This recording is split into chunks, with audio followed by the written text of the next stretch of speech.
चलिए बेटा इधर ध्यान दीजिए।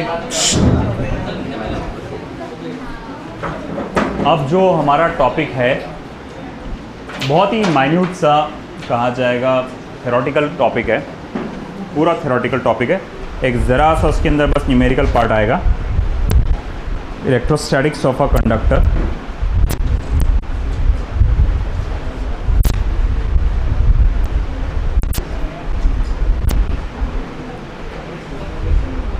Title number 2.9।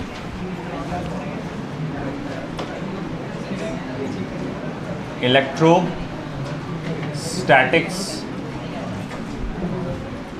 Of a conductor.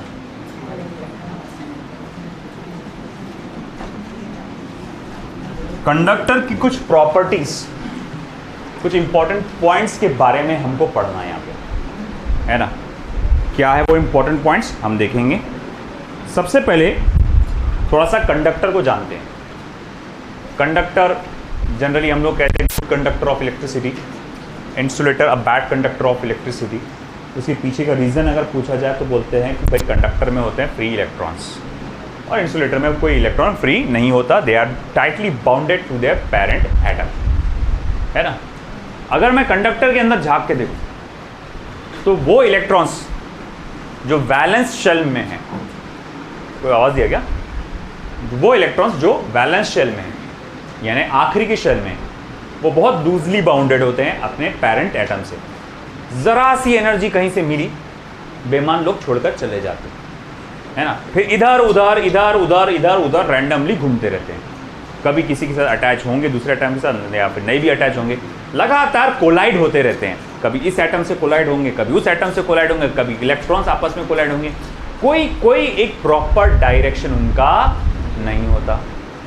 मिसाल के तौर पे अगर मैं ऐसे कंडक्टर को इलेक्ट्रिक फील्ड दे देता हूँ, मान लो इमेजिन करो तुम्हारे सामने पूरे कंडक्टर का स्ट्रक्चर इमेजिन करो। यहाँ पे किसी मटेरियल को, मैटर को, कंडक्टर को आप अच्छे से माइक्रोस्कोपिक लेवल पे स्टडी करो, आप देखेंगे उसके इलेक्ट्रॉन कभी इधर भाग रहे, कभी उधर भाग रहे, कभी इधर भाग रहे, कभी उधर भाग रहे, ऐसे भाग रैंडम डायरेक्शन में भाग रहे हैं।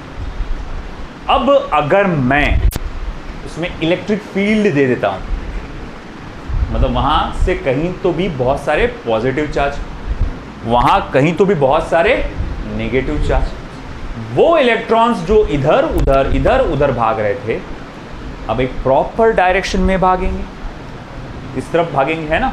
उनको एक पर्टिकुलर डायरेक्शन मिल जाएगा, एक पर्टिकुलर मोमेंटम मिल जाएगा। फिर जाके वो आगे जाके जो अगले चैप्टर में हम पढ़ेंगे वहाँ पर शुरुआत होती है इलेक्ट्रिक करंट। जब भी आप किसी कंडक्टर में देखो तो आपका जो पॉजिटिव चार्ज होता है दैट इज पेरेंट एटम, जो आयन बोलूँगा मैं, वो टाइटली बाउंडेड होता है, वो अपनी जगह से नहीं होता। पॉजिटिव चार्ज कभी भी अपनी जगह से नहीं होता। हिलता कौन है अपनी जगह से? इलेक्ट्रॉन। इलेक्ट्रॉन अपनी जगह से एक जगह से दूसरी जगह ट्रैवल करता है। आइए इधर वो पर्दा लगा दो अच्छे से, पर्दा है पर्दा। चलो आओ बैठो गर्मी में, वेलकम। तेरे नाम जैसे लिख रहा तेरा हेयर स्टाइल, है ना। एक वक्त था तेरा नाम जब आई थी ना, है ना, वो सब बोकुड़ स्टाइल करके घूमते थे यूँ है कि नहीं, ये लगे हुए यूँ यूँ, है ना, प्रॉपर लगा दरवाज़ा। मेरा भाई था एक कज़िन, वो भी मेरे जैसे बालों से घूम रहा है, कहाँ होते, फिर भी ज़बरदस्ती इतने से यूँ जैसे यूँ करके, इतना गंदा दिखता था वो, पूरा ऐसा ऐसा बोकुड़ ऐसी सी मांग दिखती थी इतनी सी। खैर coming back to the topic, है ना, बोकुड़ को रखो साइड में। अब coming back to the topic, तो हम बात कर रहे थे कंडक्टर्स में electrons, negatively charge particle, they are free to move, but the positive charge particle they are not free to move, है ना। एटम्स या आयंस बोलना चाहिए पर्टिकुलरली, इलेक्ट्रॉन छोड़ गए ना उनको, तो अब वो क्या हो गए, आयन बन गए, तो वो आयन फ्री टू मूव होता नहीं है। ये होता है सॉलिड कंडक्टिंग मटेरियल है कंडक्टर में। मगर थोड़ा इलेक्ट्रोलाइट्स में कुछ मामला अलग होता है। केमिस्ट्री में पढ़े होंगे, फिजिक्स में हम लोग डिटेल में नहीं पढ़ाते, हमारा वो नहीं है। केमिस्ट्री में आपने पढ़े होंगे, हुआ क्या तुम्हारा इलेक्ट्रोकेमिस्ट्री हो गया? हाँ नहीं हुआ तो उसमें पढ़ेंगे आप इलेक्ट्रोलाइट में। उसमें पॉजिटिव आयन भी ट्रैवल करता, निगेटिव आयन भी ट्रैवल करता, वो केस अलग है। उस मामला, वो पूरा का पूरा मामला ही अलग है ना। मगर हम बात कर रहे हैं, हमारा जो नॉलेज है वो लिमिट किया गया है टू सॉलिड, है ना, सॉलिड कंडक्टर के, सॉलिड कंडक्टर, हम वो सिर्फ सॉलिड बैटरीज की बात कर रहे हैं, लिक्विड बैटरीज की बात नहीं कर रहे हैं। तो चलो ठीक है, मान लिया। अब ये तो समझ में आ गया कि भैया यहाँ पर कंडक्टर में और इंसुलेटर में क्या फ़र्क होता है, मगर साथ ही साथ हमें कंडक्टर से रिलेटेड कुछ खास पॉइंट्स पढ़ने हैं। जैसे कि सबसे पहला जो पॉइंट इसके अंदर आता है ना, आप सिर्फ पॉइंट्स लिख लो बेटा, कोई खास मेरे आपके लिए बहुत ज़्यादा इंपॉर्टेंट पॉइंट नहीं है ये। Inside a conductor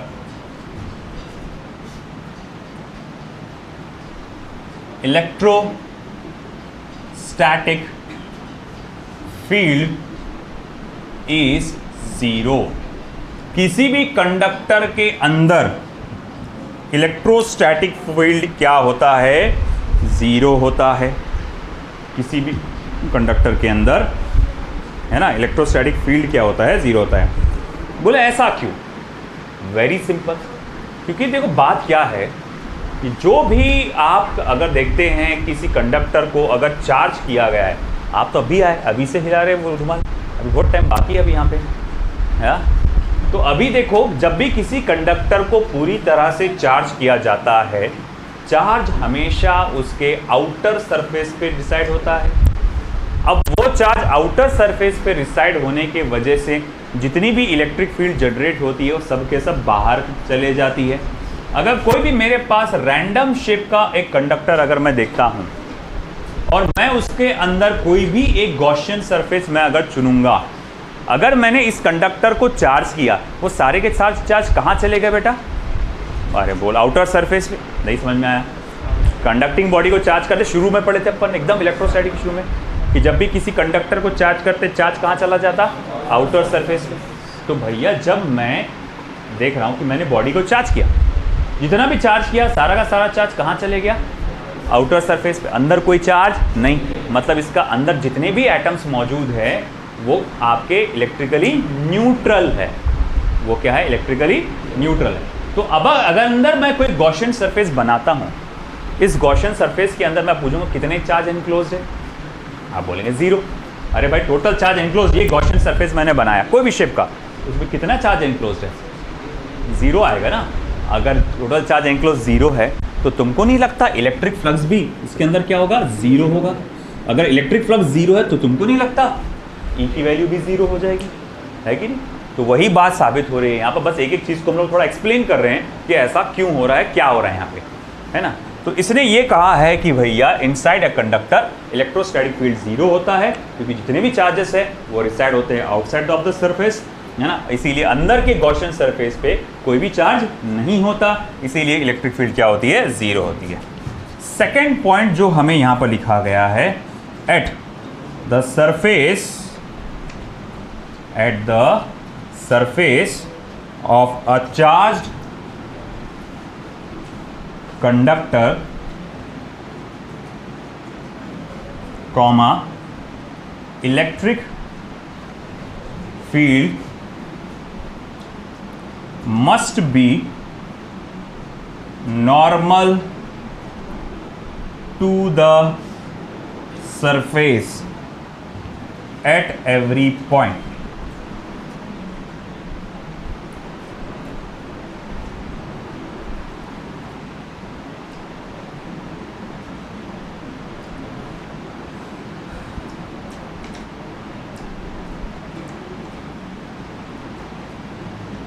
just a minute है।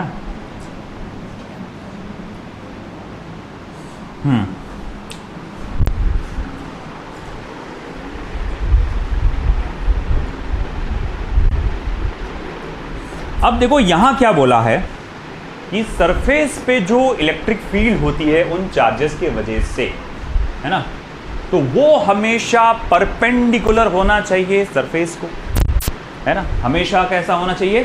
सरफेस को नॉर्मल होना चाहिए, है कि नहीं। अगर सरफेस को नॉर्मल नहीं रहा तो क्या? देखो हम कुछ बातें जानते हैं, चार्ज हमेशा आउटर सरफेस पे आता है और यूनिफॉर्मली डिस्ट्रीब्यूटेड होता है कि नहीं। अब अगर मान लो मेरे पास एक चार्ज कंडक्टिंग बॉडी है, थोड़ी देर के लिए मैं ऐसा इमेजिन कर लूं कि यहाँ जो इलेक्ट्रिक फील्ड है वो थोड़ी सी इंक्लाइंड है सरफेस को, नजर आ रही ना? इलेक्ट्रिक फील्ड कैसी है? इंक्लाइंड है सरफेस को, वो सरफेस को नॉर्मल नहीं है। तो इससे क्या होगा? बहुत बड़ा गुना हो जाएगा। बोले कैसे? अब देखो भाई, यहाँ पर तो बहुत सारे चार्जेस मौजूद है। इधर जो एक चार्ज मौजूद था उसने इलेक्ट्रिक फील्ड पैदा किया, और वो इलेक्ट्रिक फील्ड जो है सरफेस को नॉर्मल नहीं है। तुम देखेंगे कि इसके कुछ कंपोनेंट्स बाहर निकलते हैं, इलेक्ट्रिक फील्ड के कंपोनेंट्स बाहर निकलते हैं। अब तुम एक कंपोनेंट को देखो कहाँ जा रहा है, ये चार्जेस के करीब जा रहा है, मतलब चार्जेस के पास से बह रहा है वो। अगर वो कंपोनेंट चार्जेस के पास से फ्लो होगा तो तुमको नहीं लगता इन चार्जेस पर उस इलेक्ट्रिक फील्ड का असर पड़ेगा, है कि नहीं? अब जैसे कि ये पॉजिटिव चार्ज से जनरेट हुई इलेक्ट्रिक फील्ड है, तो ये इलेक्ट्रिक फील्ड किसके पास जा रही? पॉजिटिव चार्ज के करीब। अगर ये सही होता तो ये क्या करता? इन चार्जेस को क्या करता? रिपेल कर देता। और अगर वो इन चार्जेस को रिपेल कर देता तो एक चार्ज के आजू बाजू की सारी जगह क्या हो जाती? खाली हो जाती, वहाँ पर कोई चार्ज नहीं होता, क्योंकि भाई ये इलेक्ट्रिक फील्ड थोड़ी सी बेंड हो गई। वो बेंडेड इलेक्ट्रिक फील्ड का एक कंपोनेंट आया, उसने आजू बाजू के चार्जेस को, पॉजिटिव चार्जेस को क्या करा? रिपेल किया। और रिपेल करने के बाद क्या हुआ? फिर वहाँ की जगह क्या हो गई? खाली हो गई। मगर जब किसी कंडक्टिंग बॉडी को आप देखते हैं तो आप हमेशा देखते हैं ऐसा कोई कंडक्टिंग बॉडी में चार्ज नहीं होता, यानी कि एक जगह मस्त राजा के जैसा बैठा और उसके आजू बाजू की जगह खाली, ऐसा नहीं होता, है ना? अगर मान लो कि यहाँ पर 1000 चार्जेस है तो 1000 चार्जेस इक्वली डिस्ट्रीब्यूट होंगे। ऐसा नहीं होगा कि एक चार्ज वहाँ बैठ जाएगा राजा के जैसा, हटो रे मेरे पास से दूर हटो, मेरे पास भीड़ मत करना, है ना? तुम दूर हटो, पास उधर जाके क्राउड जमा करो, मेरे पास से नहीं आना। ऐसा होता क्या? नहीं, पूरा डिस्ट्रीब्यूशन यूनिफॉर्मली होता। ये सिर्फ कभी पॉसिबल है, क्योंकि ये तभी पॉसिबल है जब इलेक्ट्रिक फील्ड यहाँ से सीधा परपेंडिकुलर बाहर निकलेगी। बात समझ रहे हैं? क्योंकि अगर इलेक्ट्रिक फील्ड परपेंडिकुलर बाहर निकलेगी, उसका कोई भी कंपोनेंट, है ना, आजू बाजू के चार्ज पर इफेक्ट नहीं करेगा। तो बस यही पॉइंट है कि यहाँ पर हमने देखा कि भाई इलेक्ट्रिक फील्ड जो है वो सरफेस को कैसा होना चाहिए? नॉर्मल होना चाहिए। This is the second point. फिर उसके बाद आता है थर्ड पॉइंट।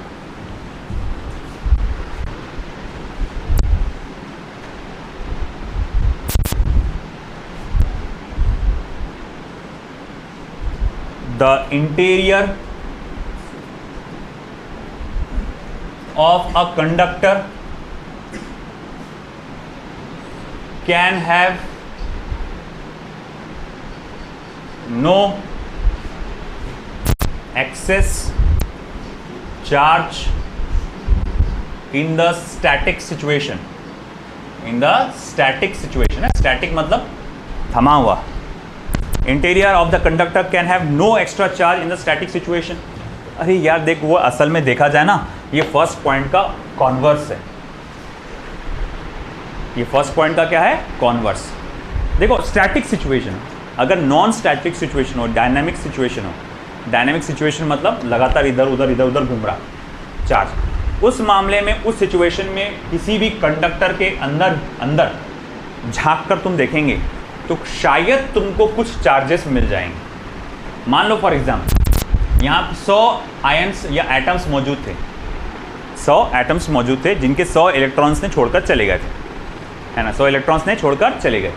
अब 100 इलेक्ट्रॉन छोड़ के चले गए तो वहाँ पर 100 पॉजिटिव चार्ज क्रिएट हो गए, है ना? अब इलेक्ट्रॉन इधर उधर घूम रहे, उसमें से कुछ 80 इलेक्ट्रॉन इधर आ गए, 80 इलेक्ट्रॉन इधर आ गए, तो 100 में से 80 पॉजिटिव चार्ज को क्या मिल गया? इलेक्ट्रॉन मिल गया। मगर अभी भी 20 पॉजिटिव चार्ज खाली है, उनको कोई मिला क्या? तो इतने रीजन में क्या रहेगा? एक पॉजिटिव चार्ज क्रिएट हो जाएगा, एक पॉजिटिव चार्ज क्रिएट हो जाएगा, है ना? मगर ये जो एग्जाम्पल मैं बता रहा हूँ, ये कौन सी सिचुएशन का बता रहा हूँ बेटा? डायनामिक सिचुएशन का। डायनामिक मतलब इधर उधर लगातार घूमते रहना, है ना? लगातार रैंडम मोशन में होना। ये जो एग्जाम्पल लिया उसने कौन सी कंडीशन का लिया है? Static situation. मतलब मान लो इलेक्ट्रॉन्स अंदर के मोशन में नहीं है, स्टैटिक सिचुएशन को इमेजिन करो। और अब मैं बोलूँगा, अब बताओ, इस कोई भी एक गॉसियन सरफेस में इमेजिन करूँगा, अब बताओ उसके अंदर कितने चार्जेस है। मैं बोलूँगा अच्छा देख, यहाँ पर जो भी चार्जेस होते हैं वो सरफेस पे होते हैं, माना, है ना? इलेक्ट्रिक फील्ड जो भी होती है वो बाहर होती है, inside the body electric field कितनी होती है? इनसाइड द बॉडी क्या आती है? Electric field zero. अगर inside the body electric field zero है तो तुमको नहीं लगता इलेक्ट्रिक फ्लक्स भी क्या हो जाएगा? जीरो। क्योंकि इलेक्ट्रिक फ्लक्स होता क्या है आपका, है ना, वो होता है E इंटू ए या integration E into D S. अगर E जीरो तो इलेक्ट्रिक फ्लक्स तो ऑटोमेटिकली जीरो हो जा रहा। अगर इलेक्ट्रिक फ्लक्स जीरो हो जा रहा तो इलेक्ट्रिक फ्लक्स के फॉर्मूले में आता है टोटल चार्ज एनक्लोज्ड, है ना, total charge enclosed upon epsilon zero. अब भैया इलेक्ट्रिक फ्लक्स जीरो है तो तुमको नहीं लगता टोटल चार्ज एनक्लोज्ड भी जीरो हो जाएगा, है कि नहीं? तो इससे ये बात साबित होता है कि यहाँ पर टोटल चार्ज एनक्लोज्ड क्या आएगा? जीरो रहेगा। ये सब असर्शन एंड रीजन में आने वाले टॉपिक्स जैसे मैं बोल सकता हूँ ये, ठीक है। फिर आएगा fourth point,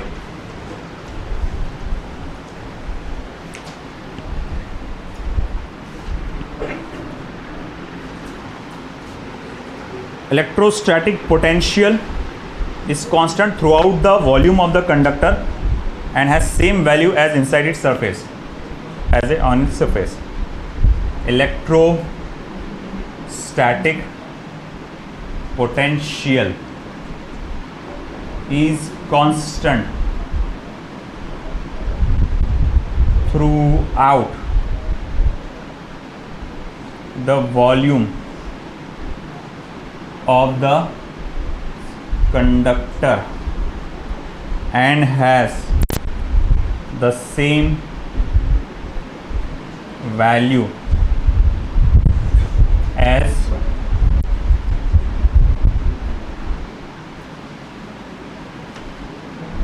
side on its surface. Electric potential surface पे कैसा होता है, थ्रू आउट द वॉल्यूम कैसा होता है? कांस्टेंट होता है, ठीक है ना, और उसकी जो वैल्यू है वो सेम होती है जो कि सरफेस। सिंपल सी बात है, लॉजिकल बात है यार ये तो। देखो कैसा है कि अगर मैं इन्फिनिटी से यहाँ ला के रख रहा हूँ, वहाँ से यहाँ ला के रख रहा हूँ, यहाँ से यहाँ ला के रख रहा हूँ, तो भैया वर्क डन तो मुझे कैसा लगेगा? सेम लगेगा। और इनसाइड, क्योंकि इनसाइड जैसा मान लो, मैंने इसका एग्जांपल आपको बताया था, पोटेंशियल पढ़ाते वक्त बताया था, हॉलो स्फीयर का जब बता रहा था मैं, कि मान लो कि यहाँ लाइन से पॉजिटिव चार्जेस बहुत सारे जमा है ना अंदर। अब मैं इन्फिनिटी से ला रहा, मान लो ये बोर्ड का जो ये है बाउंड्री, ये हमारा इलेक्ट्रिक फील्ड की बाउंड्री है। मैं लाया लाया लाया लाया, अब जैसे ही मैं एंटर करता हूँ 1 कूलम के चार्ज को अंदर लेके आऊँगा, ये मुझे अंदर घुसने नहीं देगा, रिपेल करे, तो मुझे करना पड़ेगा वर्क डन। तो चल 1 कूलम के चार्ज पर कितना वर्क डन हो रहा है मैं देख काउंट करता हूँ, 1 joule, 2 joule, 3 joule, 4 joule, 5 joule, 5 joule, 6 joule, 7 joule, 8 joule, यहाँ तक के लाया मैंने। कितना एनर्जी खर्च हो गया? 8 जूल। अब अंदर घुसा, कितना एनर्जी खर्च हो रहा? यहाँ से कितना खर्च हो रहा? 0, मगर इन्फिनिटी से 8 जूल, 8 जूल, 8 जूल, 8 जूल, कहीं पे भी ले जाकर रख अंदर क्या रहेगा? 8 जूल। तो अंदर कोई चार्ज है क्या अपोज करने वाला? नहीं, है ना। इसीलिए आपके जो सरफेस पे वो कांस्टेंट होता है और अंदर जो पोटेंशियल होता है वही होता है जो कि सरफेस पे होता है ना, उसी के बराबर होता है, ठीक है।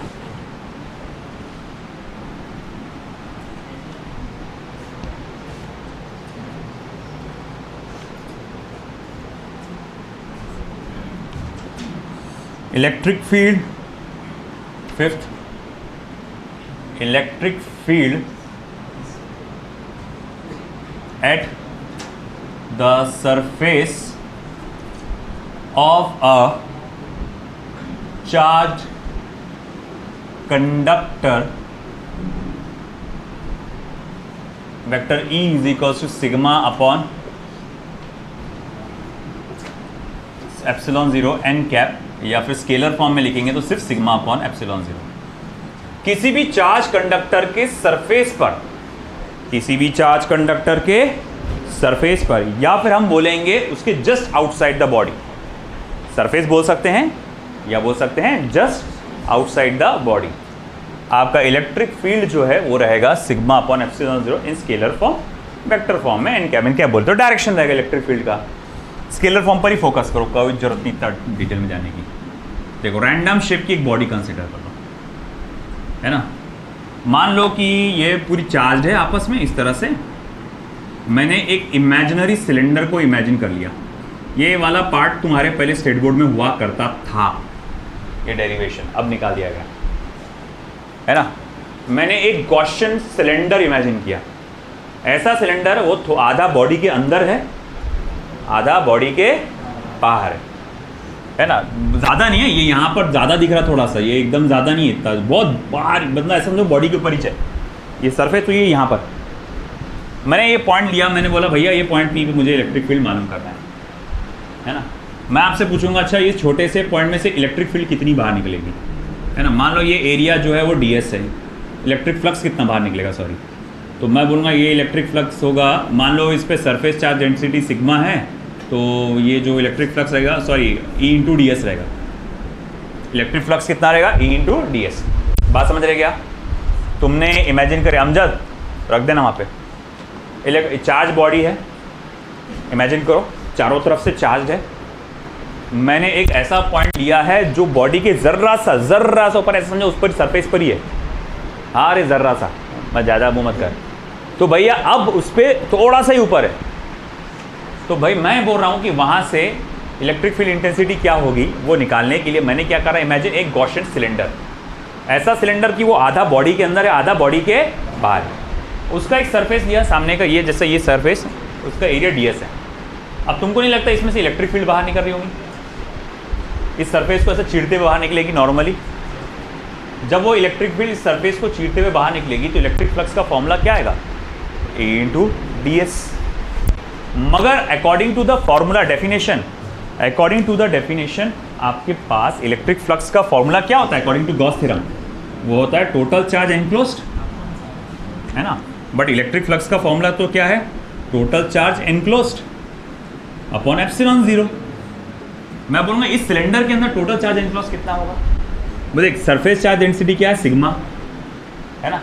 ये सिलेंडर का ये जो एरिया छोटा सा ये वाला एरिया, ये इसके एरिया के बराबर आएगा, तो उसके अंदर कितना चार्ज बंद होगा, sigma into ds upon epsilon 0।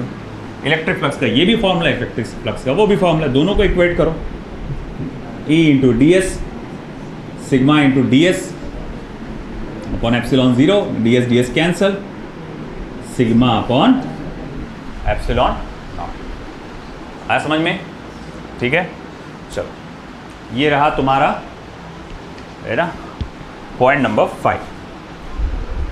अब पॉइंट नंबर 6, इलेक्ट्रोस्टैटिक शील्डिंग, बड़ा प्यारा सा पॉइंट है इलेक्ट्रोस्टैटिक शील्डिंग। मैं यहीं छोटा सा एक टाइटल डाल देता हूँ, कुछ खास इसको ज़रूरी है, डायग्राम बनाना पड़ेगा। इधर का हो गया क्या, लेफ्ट साइड का, सॉरी राइट साइड का।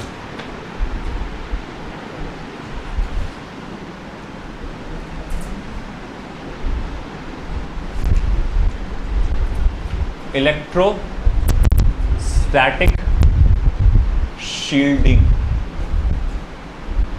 अच्छा एक बात बताओ मुझे, बारिश का मौसम भी चल ही रहा, नोटिस किया होगा बिजलियाँ कड़क रही है ना, बहुत कड़क रही हुई। अच्छा एक बात बता, मान ले खुले मैदान के आसपास तू कहीं खड़ा हुआ है और ज़ोर ज़ोर से बिजलियाँ कड़क रही है ना, ऑफ कोर्स दानियाल है तो अलग बात है, नहीं तो आम इंसान को तो भाई बोलेंगे भाई क्या होता है, उसको अपनी लाइन में फट जाएगी, है ना नहीं तो आम इंसान तो घबरा ही जाएगा, दानियल की बात अलग है, हो गए। तो ऐसे सिचुएशन में जब तुमको एकदम घबराहट हो गई कि भैया अरे भाई ये अपने पर ना गिर जाए, है ना, तो ऐसे सिचुएशन में तुम सेफेस्ट प्लेस सर्च करोगे। तुमको क्या लगता है सबसे सेफेस्ट प्लेस, अगर घर वर नहीं है आसपास, है ना, मान लो रोड पर कहीं है आप बताए, तो सबसे सेफेस्ट प्लेस कौन सी होगी, झाड़ के नीचे,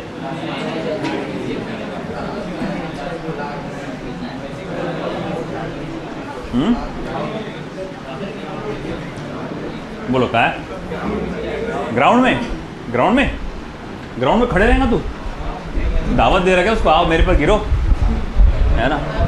ग्राउंड में अगर खड़े रह गए ना तुम, देखो इसकी क्या रहती है कि ऊंची चीज़ पे गिरती हो, और अगर तुम ग्राउंड पे खड़े हैं तो उल्टा तुम उसको दावत दे रहे कि मेरे पर गिर जाओ, है ना, लेट जाना पड़ता आपको ग्राउंड में, है ना। एक बार सिचुएशन ऐसी हुई थी कि खेत में, खेत अब तुम जैसा देखते एकदम काला भर आता, ज़ोर ज़ोर से बिजलियाँ कड़कते, हम लोग थे उस वक्त खेत में, है ना।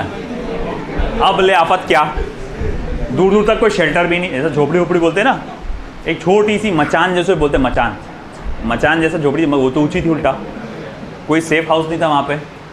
अब सिचुएशन समझ में नहीं आ रही, अब क्या करना। तो भाई अब मैं और मेरा कज़न है ना, दोनों आ गए। अरे भाई अब तो बेटा बहुत डेंजर हो गया है ना, एकदम तेज़ बारिश, शुरू की बारिश जो रहती एकदम तेज़, और जो बिजलियाँ कड़क ताड़ हो रही है ना, उसमें से सोने पे सुहागा। थोड़ा दूर मैंने देख लिया, हम लोग ने देख लिया एक बिजली के झाड़ पे गिरते गए। वो जो गिरी तो देखे उसके अंदर जोर से स्पार्क हुआ, एकदम झाड़ का तना ही ताड़ा करके ऐसा अलग हो गया है ना, उसमें आग लग गई इसके अंदर हल्की सी।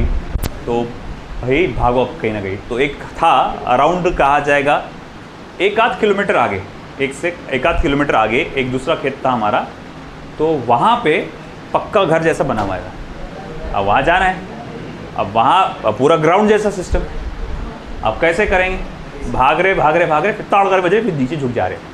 फिर बाद में कुछ नहीं 100-200 मीटर हार्डली भागे होंगे मुश्किल से, फिर वहाँ से पूरा क्रॉल करते हुए गए। वो करते ना क्रॉल, चीता अच्छा छिपकली चल रहा है, बढ़िया याद है तेरे को है ना। तो पूरा क्रॉल करते हुए पूरा मट्टी में पूरा भर गए, पूरा सब चीज़ें। बट मैंने बोला भाई सेफ तो हो गए है ना, बचे। वहाँ जाके थोड़ा शेल्टर लिए, अच्छी खासी देर तक बारिश चली। मगर चलो ठीक है, ये तो खेत था, इस मामले में तो तुम कुछ कर ही नहीं सकते थे। तो बार बार शेल्टर था नहीं, उसमें एक ही रहता, आप लेट जाओ, खड़े मत रहो। खड़े रहेंगे तो उल्टा और चांस बढ़ जाएगा। तो अब सिचुएशन ये है कि मान लो अपन सिटी का एरिया पकड़ते हैं या अपने घर के आसपास का एरिया पकड़ते हैं, एक ग्राउंड पकड़ लो। अगर वहाँ सबसे सेफेस्ट प्लेस अगर कोई है तो वह आपकी कार, अगर कार है तो, है ना। हाँ, तो सबसे सेफेस्ट प्लेस अगर है कार, अगर आप कार में हैं, कितनी भी बिजलियाँ कड़ के आप टेंशन मत लो, है ना, आपको कुछ नहीं होने वाला इंशाल्लाह, है ना, आगे कुछ नहीं होने वाला। अगर वो कार मेटल बॉडी से बनी हुई पूरी है अच्छे से, तो वो आपको बचा लेगी, है ना। क्या होता है कि कार, हाँ एक और उसमें शर्त है, किसी मेटल पार्ट को टच नहीं करना, है ना।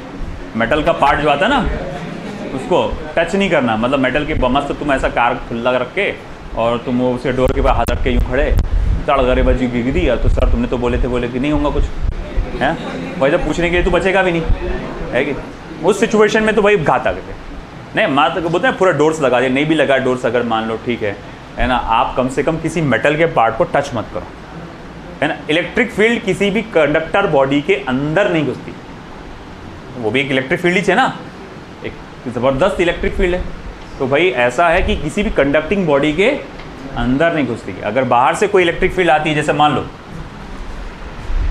कि ये कंडक्टिंग बॉडी है ऑफ रैंडम शेप, न्यूट्रल है, और यहाँ से एक इलेक्ट्रिक फील्ड आ रही है, तो यहाँ पर नेगेटिव चार्जेस पोलराइज हो जाते हैं, यहाँ पर पॉजिटिव चार्जेस जनरेट हो जाते हैं, और ये एक क्या करते हैं, ऑपोजिट इलेक्ट्रिक फील्ड जनरेट करते हैं। बाहर होता है ये बॉडी, मैंने अंदर से बना दिया, ये ऑपोजिट इलेक्ट्रिक फील्ड जनरेट करते हैं, जो उसको कैंसल आउट कर देता है। जो ओवरऑल अगर देखा जाए, झाग के अंदर देखा जाए, तो इनसाइड तो इलेक्ट्रिक फील्ड क्या रहेगा, जीरो हो ही रहेगा। इवन अगर कोई बॉडी चार्ज भी है ना, तो इलेक्ट्रिक फील्ड इसके अंदर क्या रहेगा, जीरो रहेगा, है ना।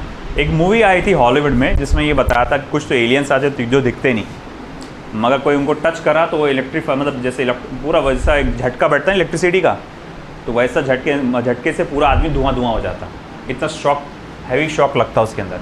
हॉलीवुड की एक मूवी थी, तो उसमें बाद में जब पता चलता कि वो दिखते भी नहीं, तो बोले अब कैसा करेंगे। तो वो जो उसमें main actor, lead actor actress थे, वो लोग क्या करते, बाद में गले में एक बल्ब लटकाते, है ना। जैसे वो करीब आता, अब वो लोग इलेक्ट्रिक फील्ड से बने रहते एलियंस, तो वो लाइट ग्लो हो जाता, पता चल जाता ये लोग करीब है करके। फिर एक उसमें बताया, एक थोड़ा सा माहिर रहता फिजिक्स का, वो क्या करता, फैराडे केज बनाता। वो देखते घर पे ये तो बिंदास घूम रहा फिर रहा, मतलब उसका घर जो है, सब लोग खामोशी हो जाती वहाँ पर, सब लोग छुप के रहते हैं, क्योंकि आवाज़ से वो लोग और अट्रैक्ट होते।